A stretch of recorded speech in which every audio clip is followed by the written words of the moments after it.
안녕하십니까. 월간조선 박희석입니다. 오늘은 6.25 당시 우리 국군 전사자 유해 발굴 사업과 관련해서 얘기를 한번 해보겠습니다.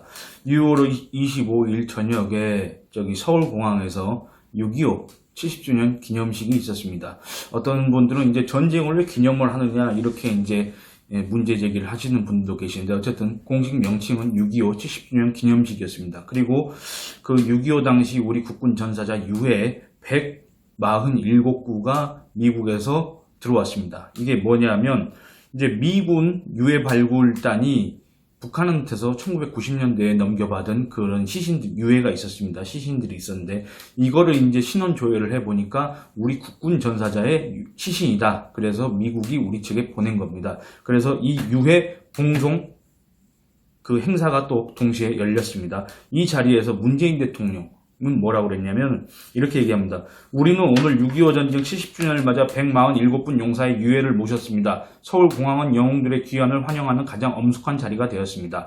용사들은 이제야 대한민국 국군의 계급장을 되찾고 70년 만에 우리의 곁으로 돌아왔습니다. 슬프고도 자랑스러운 일입니다. 지체되었지만 조국은 단 한순간도 당신들을 잊지 않았습니다. 예우를 다해 모실 수 있어 영광입니다. 참전 용사 한 분 한 분의 헌신이 우리의 자유와 평화, 번영의 기반이 되었습니다. 그리움과 슬픔을 자긍심으로 견뎌온 유가족께 깊은 존경과 위로의 말씀을 드리며 전후로 애타게 기다려온 생존 참전 용사들께 경의를 표합니다. 정부는 국민과 함께 호국의 영웅들을 영원히 기억할 것입니다. 아직 우리 곁으로 돌아오지 못한 12만 3천 전사자들이 가족의 품으로 돌아오는 그날까지 포기하지 않고 찾아낼 것입니다. 이렇게 얘기를 했습니다. 그러니까 이 문재인 대통령이 언급한 것처럼 6.25 당시에 우리 국군 전사자 있지 않습니까? 전사자 유해를 찾지 못한, 시신을 발견하지 못한 그 인원, 그 규모가 12만 3천이라는 얘기입니다. 여러분, 아까 제가 얘기했다시피 6.25가 발발한 지 70년이 됐습니다. 그리고 정전, 1953년 7월에 정전한 걸로 따져보면 지금 벌써 67년이 지났습니다. 67년이 지났는데 지금까지 당시에 이 나라를 위해서, 이 나라의 자유, 그걸 위해서 싸웠던 우리 국군 용사 전사자들의 시신 발견하지 못한 게 12만 3천이나 된다는 얘기입니다. 이거 참 심각한 문제인데 문재인 대통령이 이걸 갖다 이렇게 언급한 걸 계기로 해가지고 그걸 한번 살펴보도록 하겠습니다. 제가 2017년 8월 달에 쓴 기사가 있습니다. 기사의 제목은 해마다 예산 깎이는 국군 유해 발굴 사업. 국군 유해 발굴 사업 진척도 7.3%, 현재 추세대로라면 사업 완료까지 145년 걸려, 이겁니다. 기사의 요지는 그렇습니다. 국군 전사자 당시에는 13만 명 정도 됐습니다. 유해 찾기 위해 이 2000년부터 시작된 이 국군 유해 발굴 사업이 당시까지, 제가 이 기사를 쓸 때까지 총 8,325구만 찾았다는 얘기입니다. 13만 중에서. 그리고 이명박 정부 때 예산이 급증하긴 했지만 박근혜 정부 들어서 다시 예산이 연평균 15.8%씩 감소를 했고, 결국에는 인력과 예산과 장비가 부족하다 보니까 이 사업 진척도가 느려지고, 그래서 이거에 대해서 문제 제기를 하면서 우리가 최소한 국가라면, 그리고 그 국가의 정부라면, 그리고 문재인 대통령이 언급했다시피 이 영웅들, 나라를 위해 자기의 몸을 바친, 생명을 바친 이 영웅들을 뒤늦게나마 가족들의 품으로 돌려보내는 작업, 이 작업에 특별하게 관심을 쏟아야 된다. 그걸 얘기했던 기사입니다. 그래서 그 기사를 한번 소개를 해보겠습니다.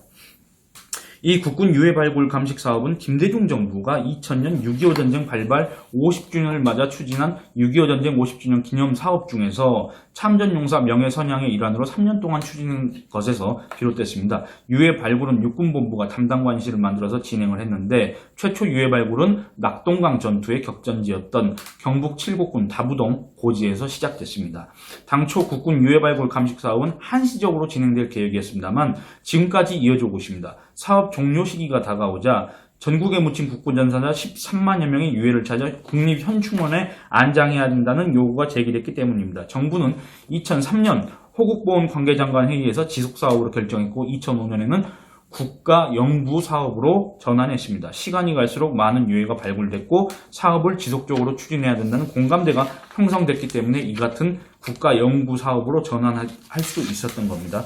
육군본부는 이제 해당 사업을 위해서 유해 발굴과 유해 발굴관을 설치하고 연간 예산 3억 5천만 원을 편성했습니다. 그리고 2006년까지 이와 비슷한 추세, 이와 비슷한 조직으로 사업을 진행했는데, 그러니까 2000년부터 시작해서 횟수로 2006년까지 7년 동안 발굴한 국군 전사자 유해는 총 1180여 구에 지나지 않았습니다.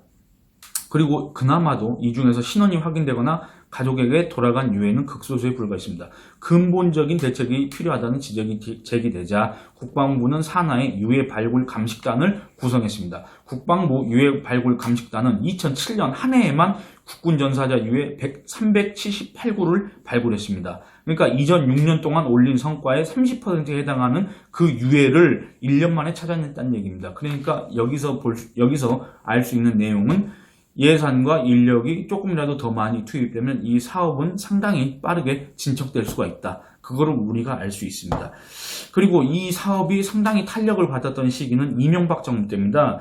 2008년 6월 6일 이명박 당시 대통령은 취임 후 첫 현충일 추념사를 통해서 아직도 이 땅 어딘가에 홀로 남은 13만여 명의 6.25 전쟁 전사자들에 대한 유해 발굴 사업도 더욱 활발하게 추진하겠다면서 나라를 위해 희생한 분들은 국가가 책임진다는 국가 무한 책임 의지를 반드시 실천하겠다고 밝혔습니다. 이로부터 10년 동안 국방부 유해 발굴 감식단은 6.25 전사자 유해 8,325구를 찾았습니다. 전체 발굴 대상이 13만여 명인 것을 감안하면은 국군 유해 발굴 사업의 진척도는 2017년 8월 당시까지 7.3%였습니다. 이 같은 속도로 사업의 이제 속도를 계산해 본다면 이 사업이 완료되기까지 걸리는 시간은 145년이라는 계산이 나왔습니다. 국방부 유해 발굴 감식단의 사업 성과가 낮은 데는 여러 이유가 있었습니다. 이게 이제 자연적이 또는 인위적으로 이게 지형이 바뀌어버려서 전투 현장을 찾아내기가 쉽지 않고 발굴에 필요한 예산과 인력 장비가 부족합니다. 또 계절적 요인으로 인해서 폭우가 쏟아지는 장마철, 땅이 얼어붙는 겨울철, 이때는 작업을 진행할 수가 없습니다. 그러다 보니까 이 유해 발굴 감식단에 허락된 시간은 1년에 길어야 한 8개월 정도밖에 안 되는 겁니다. 이 제한된 기간에 소수의 인력과 장비 그리고 적은 예산 이걸 투입해가지고 연평균 800구 이상의 국군 전사자 유해를 찾아냈습니다. 이것만으로도 상당히 대단한 성과라고 할 수 있는데 이 열악한 여건을 개선하고 성과를 내려면 예산, 인력, 장비, 그 다음에 시스템 이런 것들에 대한 대대적인 지원이 있어야 한다는 게 그동안에 국회 국정감사에서 줄곧 지적됐던 내용이었습니다. 그거 중에서 가장 시급했던 건 역시 돈이었습니다. 돈, 예산. 예산이 있어야 인력을 늘리고 장비도 사고 그 다음에 전국 각지에서 동시다발적으로 그 사업을 진행할 수 있지 않겠습니까? 그래야만 그 사업 진척도가 빨리 되지 않겠습니까? 그런데 월간조선이 제가 파악한 바에 따르면 2007년부터 2017년 국방부 유해 발굴 감식단에 배정된 예산은 총 538억 원이었습니다. 이거 제가 뒤에 얘기하겠지만 미군의 똑같은 조직이 있습니다. 유해 발굴 감식단이 있는데 이 미군 조직의 한 해 예산이 1,200억이 넘습니다. 그와 달리 우리 국방부 유해 발굴 감식단에 10년 동안 배정된 예산이 538억. 그러니까 연간 예산은 불과 한 50억 원에 불과하다는 얘기입니다. 그러니까 이게 비교를 해보시면은 어느 정도입니까? 이게 차이가 어느 정도입니까? 그러니까 상당히 지금 열악한 조건에서 70년이 지난 전쟁, 정전을 한 지는 67년이 된 그 전쟁 당시의 전사자 유해를 지금도 이렇게 어렵사리 찾고 있다는 얘기입니다. 그러니까 그마저도 적은 예산은 해마다 줄었습니다. 2007년 8억 1천만 원이었습니다. 이 국군 유해 발굴 감식 사업 예산은 이명박 정부 때 상당히 급증을 했습니다. 2008년 16억 8천만 원. 그러니까 전년도가 8억 1천만 원이었는데 2008년도에는 16억 8천만 원, 2배로 늘었습니다. 2009년 29억 2천만 원, 2010년 79억 1천만 원으로 늘었습니다. 가장 많은 예산 84억 2천만 원이 배정된 게 2011년이고 이후로는 지속적으로 예산이 감소했습니다. 이명박 정부가 예산을 편성한 마지막 해인 2003년도에는 69억 3천만 원으로 줄었습니다. 물론 이렇게 줄긴 했지만 이명박 정부 때 사실상 이 예산이 가장 많이 늘었고 가장 많은 사업 진척이 이루어졌습니다. 박근혜 정부가 들어서고 나서는 예산이 대폭 줄었습니다. 아까 제가 처음에 말씀드린 것처럼 연간 15.8%씩 줄었습니다. 2014년에는 57억 5천만 원, 2015년에는 50억 5천만 원, 2016년에는 36억 5천만 원으로 대폭 감소했습니다. 그리고 2017년 당시 예산은 전년 대비 또 6% 감소한 34억 4천만 원이었습니다. 그러니까 이명박 정부 때 2011년도 그때 당시 84억 2천만 원이 배정됐지 않습니까? 그거의 절반도 되지 않았습니다. 같은 기간에 국방 예산은 당연히 늘었습니다. 우리 경제 규모가 늘었고 GDP가 늘었고 그렇게 해서 우리 경제 성장률과 비슷한 수준이 연간 4%씩 증가를 했습니다. 2014년도 35조 7,056억에서 2017년도에는 40조 3,347억 원으로 증가했습니다. 국방 예산이 4조 6,291억 원 많아지는 동안 국방부 유해 발굴 감식 사업 예산은 23억 1천만 원 줄었습니다.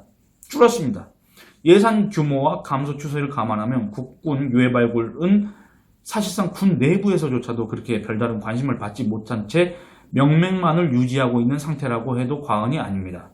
그러니까 아까 제가 미국 얘기했지만 미국의 경우에는 전사자 유해를 수습하는 국방부 산하 전쟁포로 및 실종자 확인국 DPAA라는 조직이 있습니다. 이 조직은 2015년 1월에 신설이 됐는데 그 전에는 미군 태평양사령부 산하 합동전쟁포로 실종자 확인 사령부라는 게 있었습니다. 이 사령부의 구호가 뭐였냐면 그들이 모두 귀환할 때까지였습니다. 그러니까 DPAA는 이를 계승해가지고 2차 대전, 6.25, 월남전, 이라크전, 아프간전 여기에서 세계 각지의 전쟁에 참전했다가 전사한 미군 유해를 찾고 있습니다.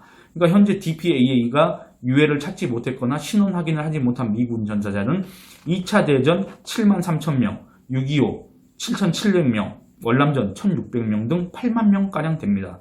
그러니까 여러분 우리의 6.25는 우리 이 한반도에서 이루어졌습니다. 한반도에서 전장이 상당히 작습니다.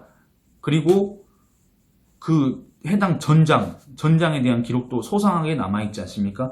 그와 달리 미국은 그동안에 참전한 전장이 상당히 넓습니다. 전 세계에서 동시다발적으로 전쟁을 수행했고 외국에서 유해를 찾아야 된다는 그런 것에도 불구하고 이렇게 막대한 예산과 조직 이런 것들을 투입해가지고 지금까지 이런 사업을 진행하고 있는 것과 달리 국내 전사자 유해 발굴 감식 사업은 미군의 54분의 1 이거에 불과합니다. 그리고 그렇게 지금 예산도 점점 줄고 있습니다. 제가 이 기사를 쓸 당시까지. 그러니까 이거는 결국에는 어떤 국가의 책무를 방기했고 우리는 또 그거를 이들을 갖다가 찾아내야 될 의무를 진 대한민국 국민으로서 우리도 그 의무를 다하지 않았다. 우리도 관심을 두고 있지 않았다. 이거를 우리가 반성해야 되지 않느냐. 그런 취지에서 이런 기사를 썼습니다.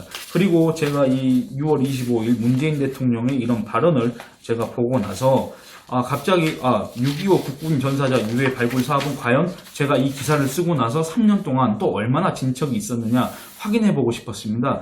그래서 기사를 검색해봤더니 이 미래통합당 서일준 의원, 거제가 지역구입니다. 경남 거제가.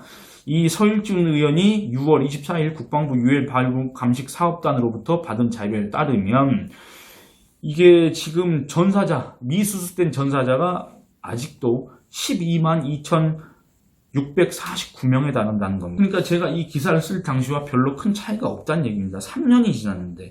그래서 제가 이거를 갖다가 또 사업 속도를 한번 계산을 해봤습니다. 과연 그러면 그동안에 이 모든 조건들을 감안해가지고 계산해보면 제가 이 기사를 쓸 때는 이 사업이 완료되기까지는 한 145년이 걸린다. 이렇게 계산을 했지 않습니까? 근데 결국에는 지금까지 3년 동안 진척된 그 성과를 다시 감안해서 계산을 해보니까 이 정도 속도라면은 사업이 완료될 때까지 총 151년이 걸립니다. 그러니까 지금이 2020년이지 않습니까? 2020년인데 2171년에 이 사업이 종료된다는 얘기입니다. 이 정도 추세로 나간다고 한다면. 그렇다고 하면 우리는 어떻게 해야 되겠습니까? 정말 좀 특별한 관심을 갖고 예산을 좀 투입을 해가지고 이거를 조속하게 끝내야 되지 않겠습니까? 그게 바로 우리 후손들의 의무 아니겠습니까? 그게 바로 우리 국가를 지키려고 우리 자유를 지키려고, 우리 국민의 생명을 지키려고 자신을 대신 희생했던 그 국군 전사자들에 대한 의무 아니겠습니까? 그런 얘기를 한번 해보고 싶었습니다. 제가 그 6.25 관련해가지고 아무런 영상을 찍지 않아서 뭔가 일종의 양심의 가책을 느끼고 있던 와중에 이렇게 주말에 나와서 이런 영상을 올리게 됐습니다. 예, 오늘은 이만 줄이도록 하겠습니다. 구독과 알림 설정, 좋아요와 댓글 부탁드리겠습니다. 감사합니다.